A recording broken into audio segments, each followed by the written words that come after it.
ಬೆಳಗಾವಿ ಲೋಕ ಅಖಾಡದಲ್ಲಿ ಜಾತಿಯೇ ಈಗ ಬ್ರಹ್ಮಾಸ್ತ್ರವಾಗ್ಬಿಟ್ಟಿದೆ. ಪಂಚಮಸಾಲಿ ಮತ ಸೆಳೆಯೋದಕ್ಕೆ ಬಿಜೆಪಿ ಕಾಂಗ್ರೆಸ್ ಜಾತಿ ವಾರ್ ಮಾಡ್ತಾ ಇದೆ.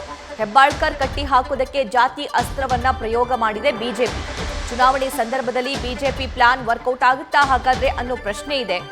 ಜಾತಿ ಅಸ್ತ್ರಕ್ಕೆ ಥಂಡ ಹೊಡೆದು ಮೌನಕ್ಕೆ ಜಾರಿದ್ದಾರಾ ಲಕ್ಷ್ಮೀ ಹೆಬ್ಬಾಳ್ಕರ್ ಅನ್ನೋದು ಕೂಡ ಕೇಳ್ಪಡ್ತಾ ಇರುವಂತಹ ಮಾತು. ಜಾತಿ ಅಸ್ತ್ರ ಪ್ರಯೋಗದ ಹಿಂದಿದೆಯಾ ಬಿಜೆಪಿಯ ಮೆಗಾ ಪ್ಲಾನ್? ಈ ರೀತಿಯಾಗಿರುವಂತಹ ಸಾಲು ಪ್ರಶ್ನೆಗಳು ಕೂಡ ಸದ್ಯಕ್ಕೆ ಮೂಡ್ತಾ ಇದೆ. ಸ್ಪೆಷಲಿ ಮುರುಗೇಶ್ ನಿರಾಣಿ ಅವರು ಲಕ್ಷ್ಮೀ ಹೆಬ್ಬಾಳ್ಕರ್ ಅವರಿಗೆ ಪಂಚಮಸಾಲಿ ಲಿಂಗಾಯತ ಸಮಾಜದವರು ಅನ್ನುವಂತಹ ಮಾತನ್ನ ಪದೇ ಪದೇ ಹೇಳ್ತಾರೆ ಅಂತ ಹೇಳಿ ಆ ಪ್ರಶ್ನೆಯನ್ನ ಮಾಡಿದ್ರು. ಈಗ ಈ ಬಗ್ಗೆ ಮತ್ತಷ್ಟು ಮಾಹಿತಿಯನ್ನ ನಮ್ಮ ಬೆಳಗಾವಿ ಪ್ರತಿನಿಧಿ ಶ್ರೀಕಾಂತ್ ನೀಡ್ತಾ ಹೋಗ್ತಾರೆ. ಶ್ರೀಕಾಂತ್, ಜಾತಿ ಅಸ್ತ್ರ ದೊಡ್ಡ ಮಟ್ಟದಲ್ಲಿ ವರ್ಕೌಟ್ ಆಗ್ತಾ ಇದೆ ಅಂತ ಅನ್ನಿಸ್ತಾ ಇದೆ ಬೆಳಗಾವಿಯಲ್ಲಿ. ಹೆಚ್ಚಿನ ಡೀಟೇಲ್ಸ್ ಏನಿದೆ ಈ ಬಗ್ಗೆ? ಹೌದು ಸಭಾ, ಏನಂತಂದರೆ ಕಾಂಗ್ರೆಸ್ ನೋಡಿ ಏನು ಬೆಳಗಾವಿ ಲೋಕಸಭಾ ಕ್ಷೇತ್ರದಲ್ಲಿ ಅತಿ ಹೆಚ್ಚಿನ ಪ್ರಮಾಣದಲ್ಲಿ ಪಂಚಮಸಾಲಿ ಲಿಂಗಾಯತ ಸಮುದಾಯ ಇರುವಂಥದ್ದು.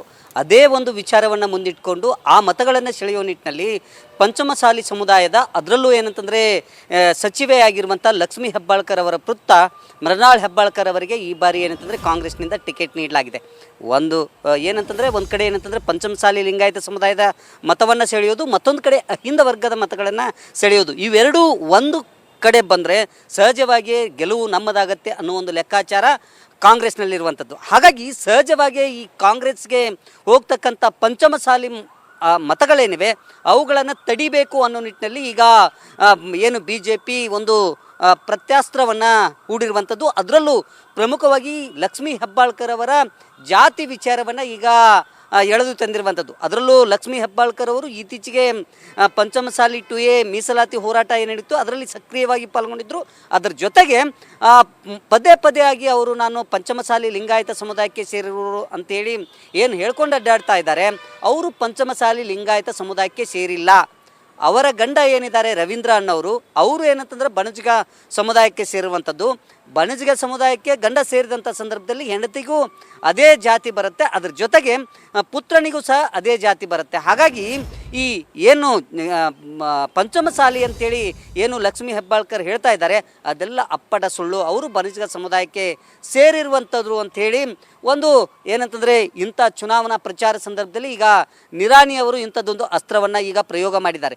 ಇದು ಭಾಳಷ್ಟು ಏನಂತಂದರೆ ಗೊಂದಲವನ್ನು ಸೃಷ್ಟಿ ಮಾಡ್ತಾ ಇದೆ. ಯಾಕಂದರೆ ಪಂಚಮಸಾಲಿ ಅತಿ ಹೆಚ್ಚಿನ ಪ್ರಮಾಣದಲ್ಲಿರೋದ್ರಿಂದ ಸಹಜವಾಗಿ ಎಲ್ಲರೂ ಭಾವಿಸ್ಕೊಂಡಿದ್ದರು ಲಕ್ಷ್ಮೀ ಹೆಬ್ಬಾಳ್ಕರ್ ಅವರು ಪಂಚಮಸಾಲಿ ಸಮುದಾಯಕ್ಕೆ ಸೇರಿರೋರು ಅಂಥೇಳಿ. ಹಾಗಾಗಿ ಈಗ ಏನು ಹೊಸ ಬ್ರಹ್ಮಾಸ್ತ್ರವನ್ನು ಏನು BJP ಹೂಡಿದೆ, ಇದು ಭಾಳಷ್ಟು ಗೊಂದಲವನ್ನು ಸೃಷ್ಟಿ ಮಾಡಿದೆ.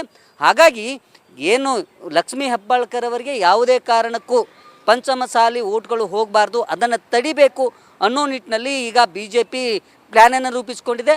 ಅದರ ಜೊತೆಗೆ ಜಾತಿ ವಿಚಾರವನ್ನು ಮುಂದಿಟ್ಕೊಂಡು ಅದರಲ್ಲೂ ಪಂಚಮಸಾಲಿ ಸಮುದಾಯಕ್ಕೆ ಸೇರಿರುವಂಥ ಯತ್ನಾಳ್ ಹಾಗೆಯೇ ಮುರುಗೇಶ್ ನಿರಾಣಿ ಅಂತ ನಾಯಕರನ್ನು ಕರೆದುಕೊಂಡು ಬಂದು ಇಲ್ಲಿ ಪ್ರಚಾರವನ್ನು ನಡೆಸೋ ಮೂಲಕ ಮತ್ತು ಇತ್ತೀಚೆಗೆ ಏನು ಪಂಚಮಸಾಲಿ ಹೋರಾಟ ನಡೀತು ಆ ಸಂದರ್ಭದಲ್ಲಿ ಲಕ್ಷ್ಮೀ ಹೆಬ್ಬಾಳ್ಕರ್ ಅವರು ಮಾಡಿರುವಂಥ ಕೆಲಸ ಕಾರ್ಯ ಏನು ಅನ್ನೋದ್ರ ಬಗ್ಗೆ ಯತ್ನಾಳ್ ಅವರ ಮೂಲಕ ಹಾಗೆಯೇ ಜಾತಿ ವಿಚಾರಕ್ಕೆ ಸಂಬಂಧಪಟ್ಟಂತೆ ನಿರಾಣಿ ಅವರ ಮೂಲಕ ಏನಂತಂದರೆ ಒಂದು ಹೇಳಿಕೆಯನ್ನು ನೀಡಿಸುವಂಥ ಕೆಲಸವನ್ನು ಈಗ BJP ಮಾಡಿದೆ. ಒಟ್ಟಾರೆ ಏನಂತಂದರೆ ಬೆಳಗಾವಿ ಲೋಕಸಭಾ ಕ್ಷೇತ್ರದಲ್ಲಿ ಅತಿ ಹೆಚ್ಚಿನ ಪ್ರಮಾಣದಲ್ಲಿರ್ತಕ್ಕಂಥ ಪಂಚಮಸಾಲಿ ಲಿಂಗಾಯತ ಸಮುದಾಯದ ಮತಗಳೇನಿವೆ ಅವುಗಳನ್ನು ಸೆಳೆಯೋ ನಿಟ್ಟಿನಲ್ಲಿ BJP ಕಾಂಗ್ರೆಸ್ ಈಗ ಪೈಪೋಟಿಗೆ ಬಿದ್ದಿರುವಂಥದ್ದು. ಸಭಾ, ಥ್ಯಾಂಕ್ ಯು ಶ್ರೀಕಾಂತ್.